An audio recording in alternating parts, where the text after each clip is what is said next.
Hey there, this is Rick at Techspin. And I'm Shane. How's everyone doing? So, big news this weekend. We went to go see Solo, a Star Wars story. That's right, that's right. Oh my god. So, we saw the 40X. Did you like it? I did actually. This was very well suited to the 40X experience, especially with all the vehicle action going on, and yeah, it was... I think this is probably one of the best 40X experiences I've had. This one in San Andreas, Han Solo is definitely suited for 40X. It was really, really awesome. Yeah. The chairs. Let's talk about the effects for 40X. That's probably, because I didn't see San Andreas, so I can't compare to that, but that's probably the most motion that I've gotten out of those chairs so far. Yeah. It was definitely, it's like an amusement ride, you Yeah. know, and, you know, there's a car scene, there's a train scene, and a space scene, and each one of these scenes, the 40X chair effects work perfectly with the environment, with the action Yeah. on screen. They really did a great job on this. Yeah, especially like anything to do with Millennium Falcon was just really well coordinated. Yeah, very well done, very well done. The fans. The fans were all right. Yeah. They turned on a bit, you know, throughout the movie, maybe 6-7 times or so. It wasn't a lot, and they weren't on like super strong, but you know, if you're standing in the outdoors, you had a bit of a wind blowing, you know, past you, so that was good. Yeah. What else we got? The water. Yeah. There were a couple of water effects in there that were really well timed. Yeah, a number of them too, like at least 6 or 7 as well. Like, Yeah. I think and I appreciate the effort that went into this, because I think the guys at 40X went all out and said, hey, we need to make this a good experience for people. And it shows. So and there's, you know, plenty of, you know, experiences and effects in the movie to draw from, and so they really paid attention. Yeah, the movie is suited for it, and the guys at 40X did a great job. Air jets, oh my god. a lot. There's a lot of air jets, and that's not a complaint, because I mean, you know, you see blasters firing and stuff, and things are whizzing by your head. You're like, oh, you know. Yeah. I won't say it's too much, but it was a good amount. It was a lot. It was a lot. Yeah, but definitely improved the experience that way. Yeah, if you're gonna try and count the number of times those air jets went off, you're gonna lose track before the end of the film. That's true. The back pounder was on. Yeah, it definitely was. Thankfully, not as hard as Deadpool, because Deadpool was like it did definitely vary in intensity. To what was happening on the screen, so that was nice. Yeah, I think they put it at like 80% or something like that, and it went off a number of times. Yeah, maybe 10 or 15 or so, I don't know. And each time it was definitely appropriate to what was happening in the film. So guy gets thrown across the room or thrown into a pole or something like that. Yeah, or, you know, like all of a sudden, you know, you're moving in a vehicle and it stops short. Yeah. And you just get that, and then the back pounder just kind of, you know, lightly taps at the last second. It was well done. Well done. Foot jets. Yeah. As I said, you know, the last movie for Deadpool 2 is the first time I found out there were foot jets, because they were very maybe underused, or you know, I didn't notice it too much before, but they were on this time. Yeah. Maybe I don't know, 6 or 7 times or so. Yeah, not a lot, but yeah, it was there. Yeah. Smells. I counted 2. I didn't notice. There was the rubble smell, and then there's a bit of flowers at one point, a little bit of a floral thing going on. So yeah, not overpowering. It was good. Strobes. Yeah. Right from the very beginning. Yeah. Yeah. The Lucasfilm goes in. Yeah, like, you know, right on the title sequence. They actually, I will have to say that they actually use strobes a lot in this movie, but it's not continuous strobing. It's just like to accentuate an effect. So you have like a blaster fire, an explosion is like you know, just quickly, just to give an extra sense of the magnitude. Even you know, I think there was one effect where, you know, somebody was shining a light and kind of panned across over the camera, and they strobed for that, so you got the effect of, like, you know, someone's, you know, flashlight beam going right across your face. Yeah, that's right. I forgot about that. Yeah, that was really cool, and it was it was really well done. I don't think they put the strobe up to the full intensity, but you know, you just kind of got strobe, so that it like followed the beam across the picture. You know, so it was well done. Yeah, cool. No bubbles. Star Wars is, I guess, not a bubble movie. That's okay. Well, you know what we forgot to put on this list is smoke. Oh yeah, because there were a bunch of smoke effects, not a lot, but you know, at least 5 or 6 or something like that. There was one, and I don't think this is a criticism to the 40X team. I think this was, you know, probably just possibly like a overestimation of how effective the smoke chasers were, and maybe even the timing as to when the smoke effect was in the movie, and you just couldn't get the smoke out fast enough. Well, the effects do tend to linger. Yeah, although I have noticed in the past that the smoke chasers are usually pretty quick to like pull all the smoke out before the scene changes. But this was an effect that happened where, you know, you had an explosion, you have, you know, the smoke, and then the cut to the next scene was almost immediate. And you saw the smoke there. Yeah, and of course, you know, the cut scene was such where there was a jump in time, so the smoke shouldn't have been there in the following scene, but the smoke chasers hadn't cleared it out, so it was, you know, just that one moment. That's probably like my only criticism. Yeah. Well, I mean, a lot of the time with 40X, you'll have an explosion, and then, you know, they'll switch to like an outside shot where they'll use the fans to kind of move around the air and dissipate it a little bit. But in this case, the outside shot was really... It would have been space. Well, no, it wasn't. It wasn't, though. It was, you know, it was scenery with a lot of snow. Oh, right. And so it was really bright, and so you could actually see the smoke being chased out of the room. That's true. So, you know, like, I don't see that as a criticism towards the 40X effects team. I just think, you know, like, maybe it was in balance with the way that the scene was cut. The smoke chasers just couldn't possibly get the smoke out in time. So, you know, a bit of a judgment call is like, well, do we put the effect in, or do we just ignore it? I liked all the effects in this. I really did. Yeah, well, I mean, I can understand the effect was good. It was just the smoke didn't clear in time. Yeah, it didn't clear in time. You know, and it's just a small minor nitpick. Yeah. You know, it did not dampen my experience of the movie in any way. Just cool. All right, so for the short and sweet, should we recommend to people that they should go see it in 40X? If it's available, I definitely recommend 40X for this. I wholeheartedly recommend. This is the movie. If you miss out San Andreas, and that's one of my epic movies I refer to, then go see this one, all right?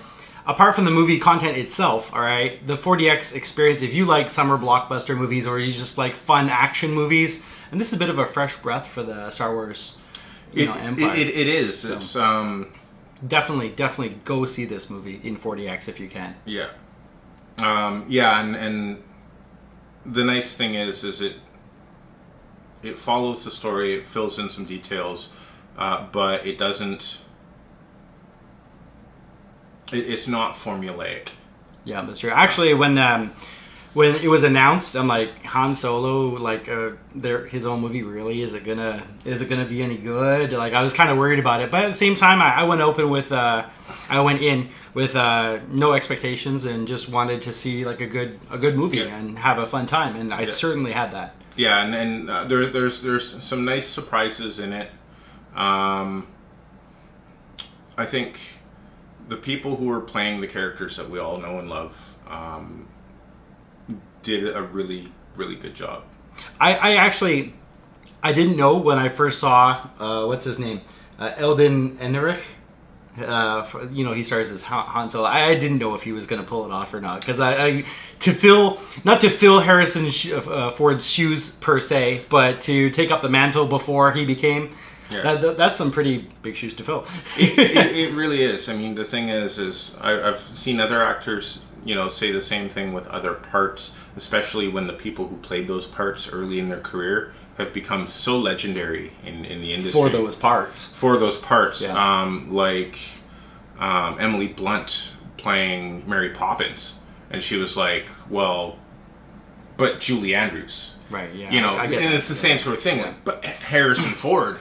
Yeah, but I have to say, like, especially there's several shots in the movie where he does like a look towards the camera. I'm like, That's Han Solo. Yeah, and you know, I'm not a huge Star Wars guy. Like, I grew up with the toys and the lunchbox when I was a kid, but I'm not like, yeah, Star Wars, everything. No, you know, if there's a movie, I'll watch it. But I'm not, you know, I'm more like a Trekkie fan per se.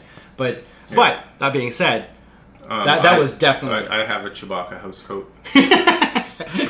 Fair enough. But yeah, I thought about wearing it, but it's really warm here. It's really warm here. It's already like 30 degrees outside. It's crazy hot. Yeah. Well, it's 30 degrees right now, and it's like evening. It's night. Yeah. You know. So, getting onto the movie. Originally directed by Phil Lord and Chris Miller. They left the movie due to creative differences, and evidently the movie was something like 70% done. 70% done. No, 90% done. Yeah. And then Ron Howard came in and reshot like 70% of the movie. And what do you think? Did he fix it? Well, I mean, I don't have the original to compare it to, but you know, I think that Ron Howard definitely did a really good job. I think they're kind of worried it was like a broken mess. Yeah. And that's certainly not what we saw, right? No, not at all. You know. I'm speaking for you here, but yeah. No, I definitely agree with that. You know, again, Ron Howard did a really, really good job of putting out a movie that I think. I wouldn't have expected Ron Howard to get a Star Wars movie. I mean, just me personally, because he's known for doing these legendary or epic or narrative films like this, which have, you know, poignant, you know, characters and a very deep storyline. But what he did here was amazing. Yeah, I was really surprised, and good job for Ron, man. Like, seriously, that was excellent work, and of course from the characters too. He's got such a epic filmography that, you know, I mean, it's really hard to doubt the guy as a director. Like, you know, I'm struggling right now to think if there's anything that he's done where I've gone like, yeah, that's the worst Ron Howard movie. that's you would say that about Michael Bay perhaps, but not Ron Howard. Yeah, because you know, when he puts his mind to doing something like a big scale movie, he's often able to pull it off to a great success. And I think what it is like, you know, he'll sit there and he'll look at a production and he'll say, okay, like, you know, where are we going with this? Like, what's it supposed to look like? And if he can see that, then he'll take on the picture. Because I mean, the thing is I don't think it was clear when they came to him whether or not he was actually going to do it. Yeah, that's right. They had to kind of negotiate with him to pick it up, and he's like, all right, you know, he took it on. Good man. Yeah, believe it or not, the 4DX theater was kind of empty in Taiwan. Yeah, and that's not because people here don't like Star Wars. You know, they showed up for like every other Star Wars movie. I'm thinking it's got to be one of two things. One, because this month has been crazy with big movies. Yeah, I mean, you know, we had Infinity War followed by Deadpool, followed by Solo. Yeah, you know, and yeah, I mean that's within the span of approximately 30 days. That's 340X. Yeah, you know, double the ticket price. It's a lot for the moviegoer. If you're, you know, not familiar with Taiwan at all, the geopolitics and the financial situation here, it's not. There's a lot of people living kind of low to the poverty line. Well, there is in Canada and other places too. But I mean, for the amount that they get paid versus what they can entertain themselves with. Yeah. They could go to maybe one 40X a month, maybe two, but 3 is kind of out of the budget for most people. Yeah, I think so. Yeah. You know, so... Almost me too. Fair enough. But that and number 2 is they didn't do a lot of advertising here. So, I mean, you know, for the amount of effort that they put into making this movie and releasing it here, you know, we appreciate that. But if, you know, there was some more advertising, like Deadpool 2 was everywhere. Yeah. Like signs and buses and you name it, but no advertising in. Music done by John Powell. I've never heard of the guy. I'm sure he's famous. What did you think about it? It was good. It wasn't hugely different from what you expect out of a Star Wars film. So which is good. You know, it didn't stand out, but that's also a good thing because it didn't stand out in in a bad way. It carried the mood and the theme that you've always come to expect from any scoring that you would happen in a Star Wars. Yeah, definitely different regions had themes and tones and melodies playing in the background. And of course, you hear the Star Wars, at a very pivotal point in the story. Yeah. And the music was really well done. I like that. Cinematography by Bradford Young. There were some amazing shots in this film, and part of it, makes me wonder where some of these locations were, because they were just amazing. Yeah, I mean, we saw some cool stuff like okay, if I'm going to compare it to anything, maybe say Star Trek Into Darkness, because they had some really interesting shots. Yeah. Or even the very first Star Trek with Chris Pine, where they warp in and they had stuff flying around, and you have this sense of awe and scale in space, which is really nice. Yeah. And the way that this cinematographer shot and captured all those elements, especially doing the special close-ups on some characters and stuff, and catching the action. Well, and actually the amount of detail that you see just even in the Millennium Falcon. We saw. You can see wandering around the set. That you have a more complete idea of what that ship looks like. Because before now, we've seen the cockpit and we've seen the cargo bay. Oh, and in the previous movie where Harrison Ford's running around, you see the extra storage bays or whatever that they're holding the monsters. But that was pretty much it. But now you actually get to see crew quarters, and it's nice. Yeah. Kind of expand the universe a little bit too. Film editing, Pietro Scalia. I think it was a masterful job of editing. It was really well done. Very, very concise. Would you say it was better than the last Star Wars to come out? Like the way it was cut together? Because I'm kind of thinking, I'm maybe. Yeah, just the way, the pacing. I mentioned this to you after the movie, and I said there was one spot in the middle that was kind of the pacing got a little slower, but at the same time it was important story, and the characters, you kind of needed a breather from that action for a couple minutes, and the story actually kind of was important to the next part, so it carried it through. But overall it was really well done. So what did you think of Alden as Han? Han. Not Han. No, Han. Han. So you'll appreciate that.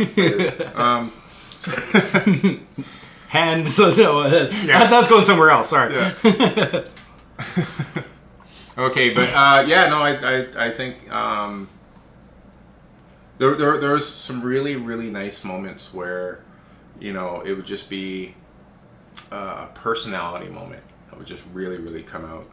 Things like tone of voice, or just kind of a brief pause with that little half smirk that the character's really famous for. Yeah, that and a bunch of moments like that were just nicely sprinkled in throughout the film. So it wasn't him doing his best impersonation of Harrison Ford playing Han Solo. Yeah, it was him playing the character, but just little things shone through that. And I saw him develop through the movie too, because some of the characters he interacts with kind of give him the lines that he picks up on and then becomes his character. So I appreciated that development. Yeah, it was really nice. It wasn't him but younger. It was him developing into the character that we come to know. So. And he's wearing the right clothes, and and there's so many classic things that really make me remember some of the older movies, but at the same time, it's a breath of fresh air. I really like the character's portrayal, and the pacing and stuff was really good. Juna Suotamo. Oh, I butchered that name. Sorry. My bad. Yeah, although in fairness, Finnish is really hard language. So. Oh, okay. Yeah. He's playing Chewbacca again. Yeah. He played Chewbacca last film too. There's a lot of Chewie in this film. It's a Chewie film. It is. Yeah, he actually does a really, really good job with the language. I've seen him in interviews and stuff, and I think his body language is really good as Chewie. It's really kind of is very believable. Very believable, yeah. And he brings a lot of... You could just put a man in a suit, but it wouldn't be Chewie. You know, you have to have the certain emotions and reactions and the kind of the feeling of the character. Somewhat the lumbering way that he moves and, whatnot. And, I mean, the actor is, like, he's about 7 feet tall. Wow. He's a big guy. So, like, they're not putting him on lifts or whatever to fill that suit. That's him. Yeah. Really good acting by him. Yeah. Even though he always says in the movie, Yeah. Yeah, it was really cool. And there's actually some backstory. They develop a little bit of backstory for Chewie, which is nice. Yeah. It's appreciated because before you just know him as this giant brown mop walking around, or sometimes you when you stumble out with it. I'm joking. Woody Harrelson, my God. You know what? I've been a fan of his for years. Woody Harrelson is shows his acting talent. Yet again. Yeah. He's done such a range of different characters. I really liked him in Hunger Games too. Part of him, yeah. That was really awesome. And he's in the new Venom movie coming out very soon. Yeah, so I'm looking forward to that too. But I still remember from 2012 the guy in the trailer. Really, really amazing acting range, and it's not funny. What do you get here? You get, for the most part, you get a serious character. Yeah, I mean he's got some moments. Yeah, but they're just typical to, like, action movies and the Star Wars genre is just, a lot of them are really well placed one-liners or quips or something. Yeah. Emilia Clarke. Excuse me, Emilia Clarke. Of course, from Game of Thrones, Terminator Genesis. Yeah. Awesome job. I really liked her. Her interplay with Han is, I was a little bit concerned on that one because, I mean, the thing is I did like her in Terminator. I love her in Game of Thrones. But I haven't seen a huge amount from her. Yeah. And so, like, it's really kind of hard to judge whether or not, like, she would fit in or if they were just kind of throwing her in because she's another name. That's true. Yeah, you kind of do wonder that sometimes. It's like, we have all these people that nobody knows too much, and we'll put in somebody from Game of Thrones, and everyone's like, oh my God, right? So, yeah. Yeah, and then, actually, that brings us to the next on our list, Donald Glover. Yeah. Who I have to say, as far as everyone in this film, he probably stood out the most for me. Stood out in a good way? Yes. Like, a lot of it was, you could hear Lando in his voice. Just the way he said things, and, a lot of it was, like, his emotional reactions and whatever. It was... Yeah. I really, really appreciated... Donald's performance in this, and of course he was in The Martian. That role, I really, really liked him in that. I loved him in Spider-Man Homecoming. It was such a small part. Oh yeah, but that's it was so good. Under the bridge or whatever. He's trying to sell something. Yeah, and then again in the parkade with his hand like webbed to the car, and he's like, "Okay, can you let me go now? You're a bad guy. You're a crook." He's like, "Come on, man, I got ice cream in here." He was also in currently or just finished Atlanta TV series, but in this role for Lando, wow. Yeah. Really cool. Really good job. Like, just like the voice, the accent, the posture, like everything was just. Also, the writers for this were amazing. Written by Jonathan Kasdan and Lawrence Kasdan, and they took their time because I'm really sure they appreciated these characters, and they filled out some of the backstories and their, like, how these characters know each other and stuff. So it was done very, very well. You kind of get to see the roots of certain things as to, like, Han and Lando interact in Empire Strikes Back. Kind of makes you think of that moment and go, like, yeah, okay, I can see the old friends. It's just it's really nice. We got Thandie Newton. Westworld's being the big, the big show that you might know her from. Yeah, she was also in Mission Impossible 2, 2012 as well. Yeah, actually, and also Crash, that famous movie from years back. Yeah, but really nice acting job by her. Very, very. Yeah, it was polished and rough at the same time. Like her her delivery was polished, but her character is rough. Yeah. You know, I appreciated that. And really, really well executed. Like everything that she did came across as genuine. Yeah. You know, and that was really nice. Phoebe Waller-Bridge, and she plays the voice of a droid. Yeah. Actually, she plays more than the voice of the droid.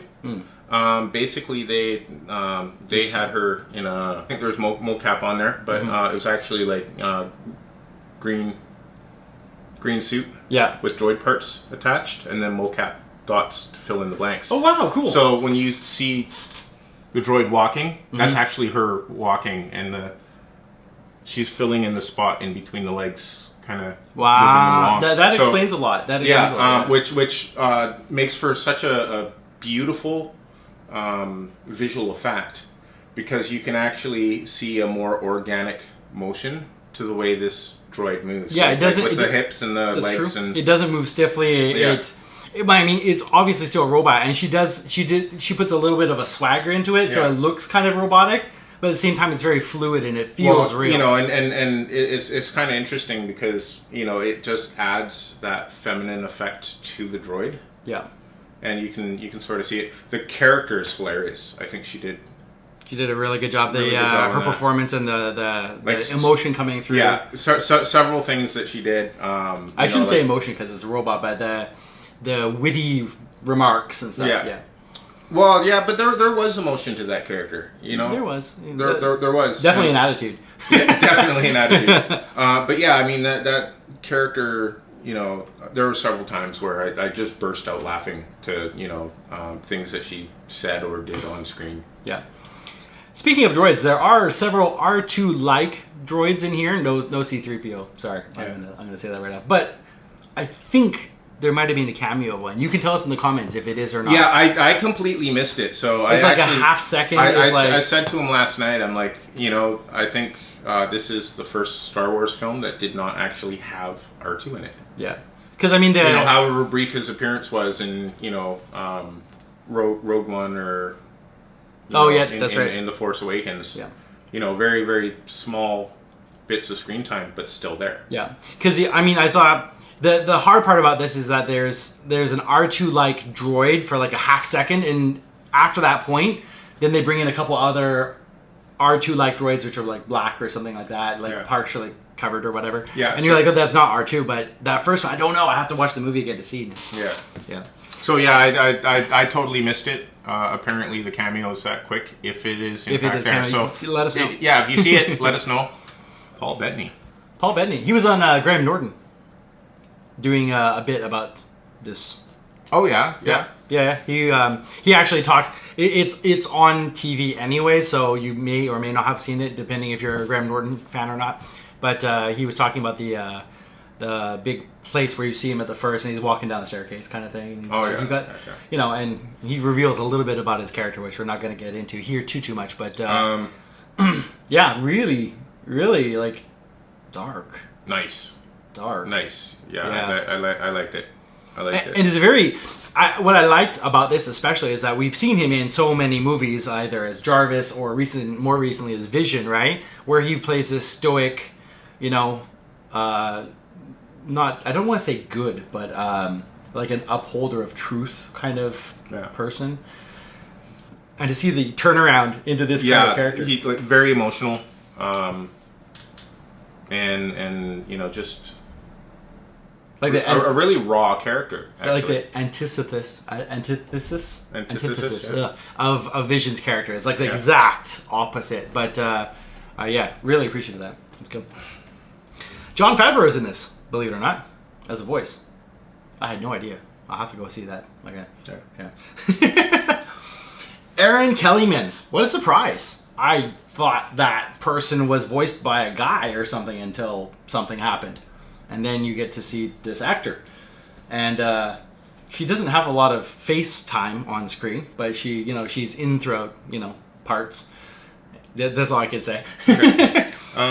But she was on Les Miserables for the TV series, and also Raised by Wolves TV, if you haven't heard of her before. So maybe you can check out some of her performances there. And of course, that brings us to Warwick Davis. Warwick Davis, yes, that's right. He got his big career start in Return of the Jedi, playing one of the Ewoks, Wicket. Yeah. And has actually been in several different Star Wars productions since then.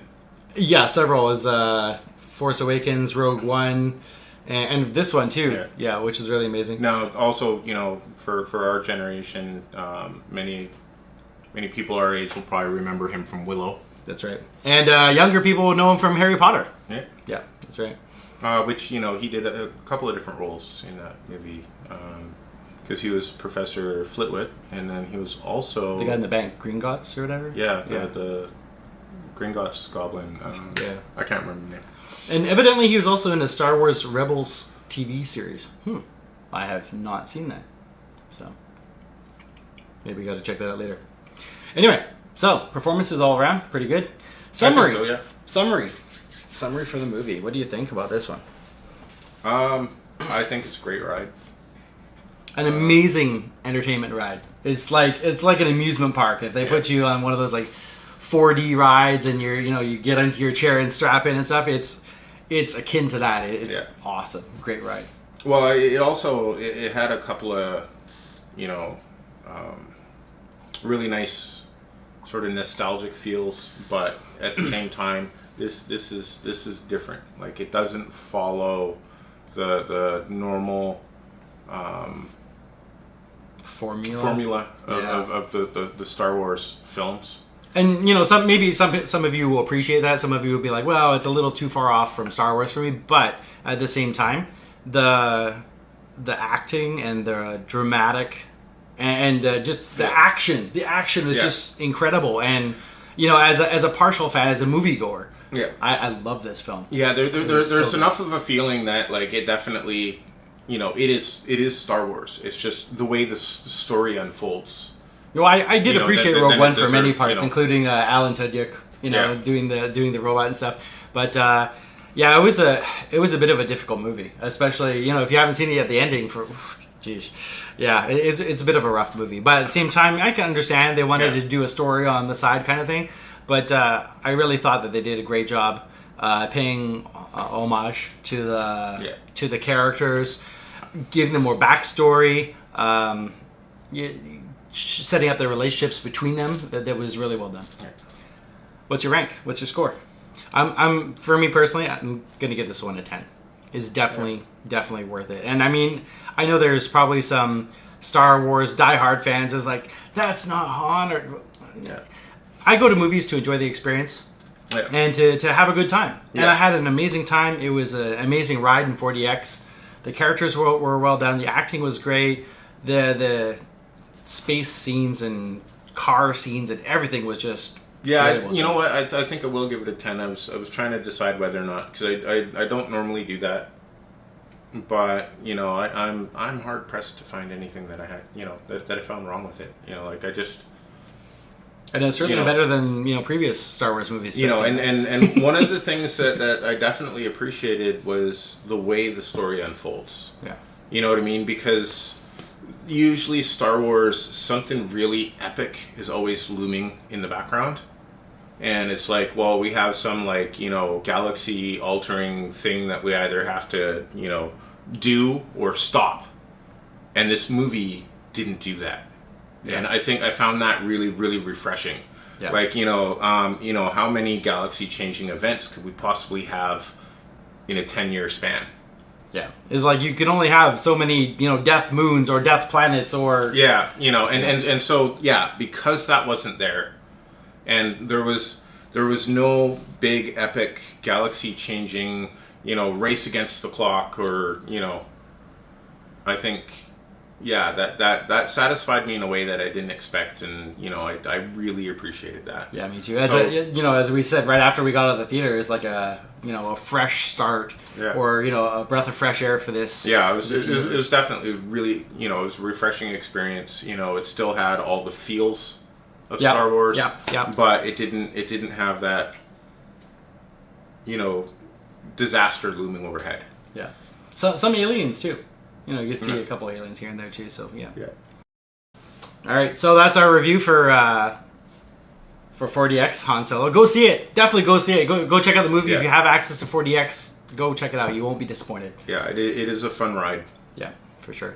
If you like this video, then you know what to do. Please hit that like button or let us know in the comments what we should have covered in the video or another movie that we should go check out.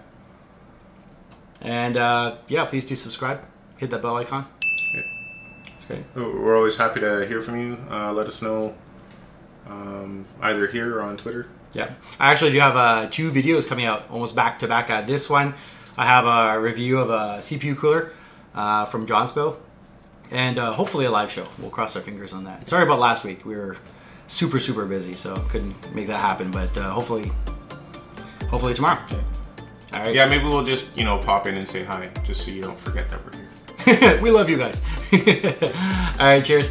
Thanks so much for tuning in. Go and see the movie. You won't be disappointed. And yeah, and let us know your thoughts. That sounds great. All right, have a great one. Take Bye. care.